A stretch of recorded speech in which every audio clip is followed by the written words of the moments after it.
Pessoal, vamos estar vendo novamente o circuito RLC em paralelo e vamos encontrar a corrente nele, certo?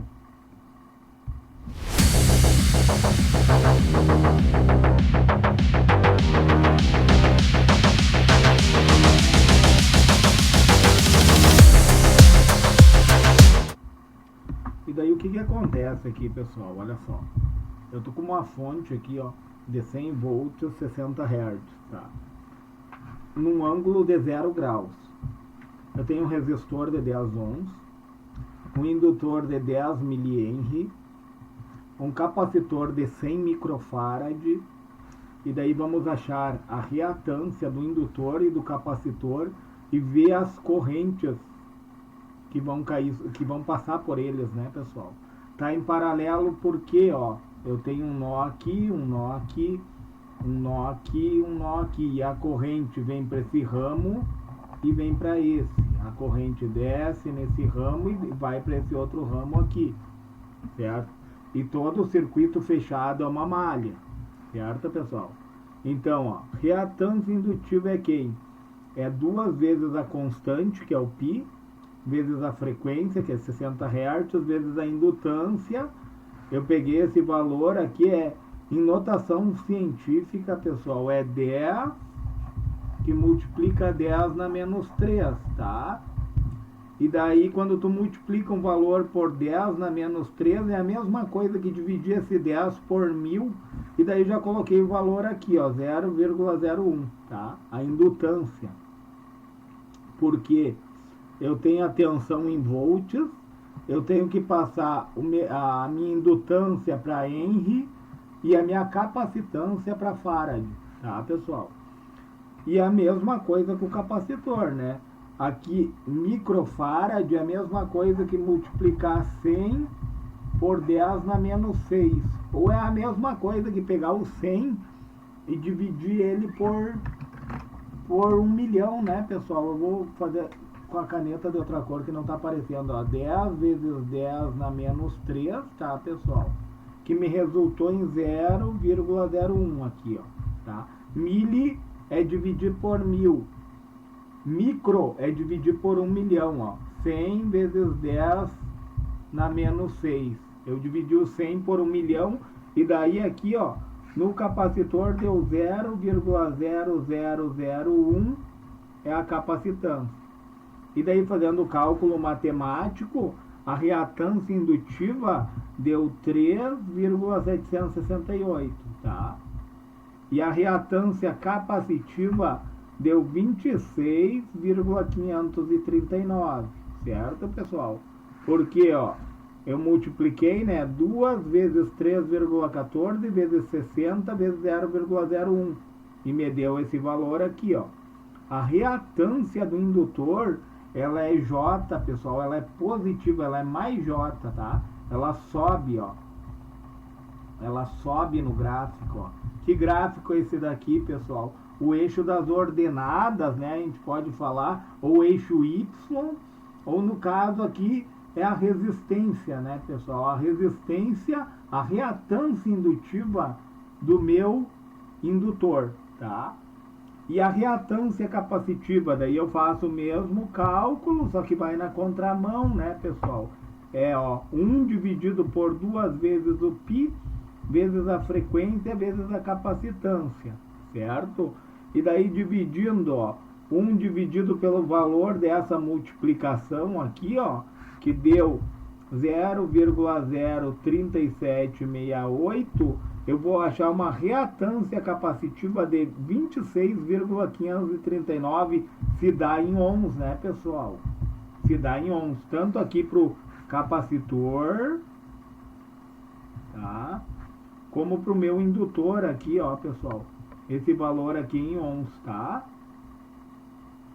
É a oposição tanto do indutor como do capacitor em relação à corrente elétrica, conforme a frequência, né?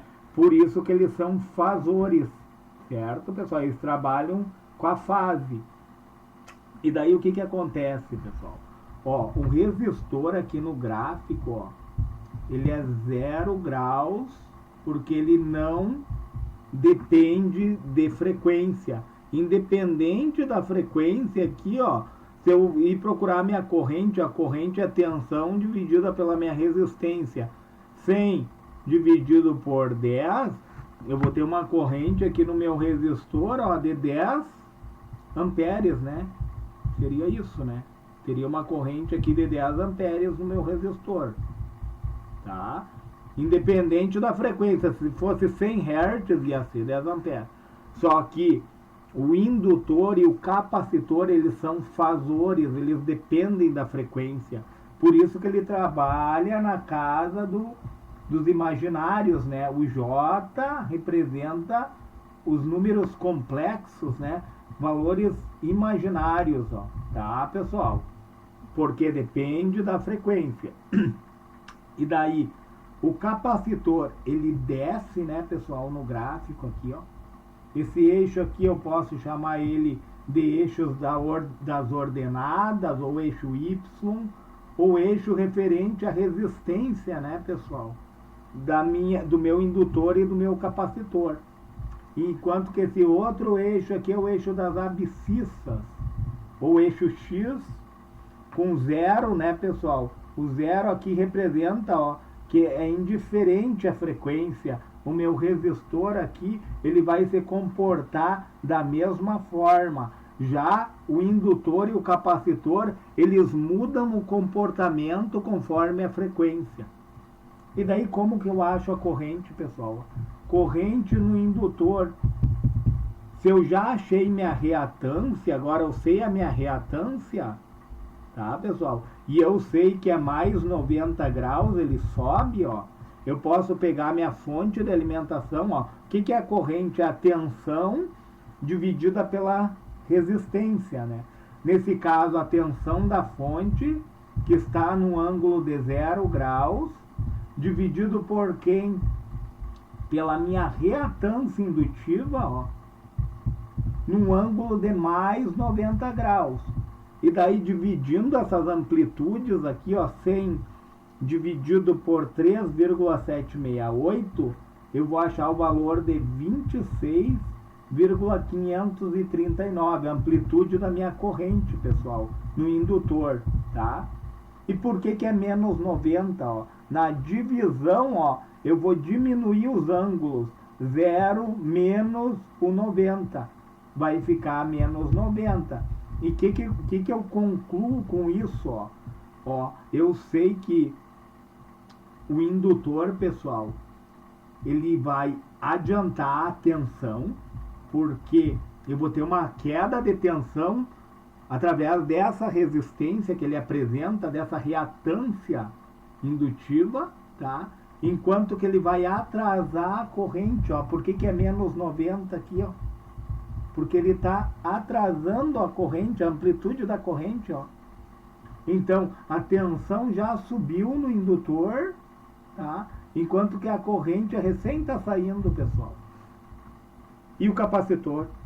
O capacitor é na contramão, né? O que acontece aqui, ó? Ó, eu pego a tensão da fonte em 0 graus, né? Dividido por quem? Pela minha reatância capacitiva, ó. 26,539 divide o 100 por 26,539, que é as amplitudes aqui, ó. Primeiro eu vou dividir as amplitudes, eu vou achar o valor de 3,768 num ângulo de mais 90 graus. Ou seja, pessoal, o capacitor, ele atrasa a tensão. Por que ele atrasa a tensão? Porque primeiro chega a corrente elétrica e vai carregando o capacitor, tá, pessoal? O capacitor vai se carregando aqui, ó. Pós-carregamento, pessoal, para a corrente alternada, ele vira um curto-circuito, tá? O capacitor vira um curto-circuito após o carregamento para a corrente alternada. Na corrente contínua, após o carregamento, ele vira uma chave aberta, tá? Então, o capacitor, olha só, a corrente é positiva, ó. Primeiro chega a corrente, tá? E depois vai criando a diferença de potencial E daí vai ter a tensão, né, pessoal? A tensão se dá no quê? Na diferença de potencial, certo? Porque vai ter, ó, uma resistência, ó. Vocês veem, ó, a resistência do capacitor, ó. E olha que interessante isso, pessoal. Dentro desses valores aqui que eu coloquei, a reatância capacitiva, o valor dela, ó, se igualou ao valor da corrente, ó, no indutor. E o contrário também, ó, a reatância indutiva, ó, se igualou à corrente no capacitor. Que legal isso, né, pessoal? Então, o que eu concluo, pessoal? Que a corrente no indutor ela é negativa e no capacitor ela é a positiva. Por quê? Vou fazer um gráfico aqui embaixo, pessoal, tá? Ó, o que acontece aqui, ó? Ó, no indutor, pessoal, o indutor faz o quê? Ele dá um atraso para a corrente, ó. A tensão, vamos dizer que seja um gráfico de tensão esse aqui, ó, em função do tempo. A tensão em função do tempo, né? Ó, a tensão já saiu, tá, pessoal? No indutor, tá? E a corrente, ó, a recém tá chegando aqui, ó, pessoal. Tá? No indutor, tá? Ela recém tá a tensão já tomou lá, ó, o ponto máximo, a corrente recém tá saindo, certo? Numa defasagem de 90 graus, né? E no capacitor, pessoal, o capacitor é o contrário. O capacitor, ó, a corrente, ó, vamos mudar aqui, ó, para corrente, tá, pessoal? Corrente agora. A corrente já saiu no capacitor, ó, começou a carregar ele, ó, começou a criar a diferença de potencial, ó, aí começou a surgir uma tensão no capacitor, tá? No momento que começa a surgir essa tensão, ele vira um curto para a corrente alternada, certo? Para a corrente alternada. Tipo, ele pode ser um filtro aonde sai o alto-falante ali, ó, pessoal. Ele filtra o que? Só o sinal da guitarra, ó. Um exemplo, ó, de corrente alternada, ó, saindo, ó, o alto-falante, ó. O capacitor vai ser o que, ó? Um filtro. Ele vai bloquear a corrente contínua e vai passar apenas a corrente alternada, né? A mesma coisa na entrada de uma fonte de alimentação, né? O capacitor, ele é um curto, capacitor de filtro ali, ó, para os transientes, para os espúrios, ele manda de volta pro terra quente ali, certo, pessoal? E o indutor na corrente alternada, ele é uma chave aberta, ele se abre na corrente alternada. E na corrente contínua, ele é um curto, certo, pessoal? Eu não vou me alongar mais nesse vídeo. Se agregou na sua bagagem, se inscreve no meu canal, deixa o seu joinha nesse vídeo e, se for possível, compartilhe esse vídeo, pessoal.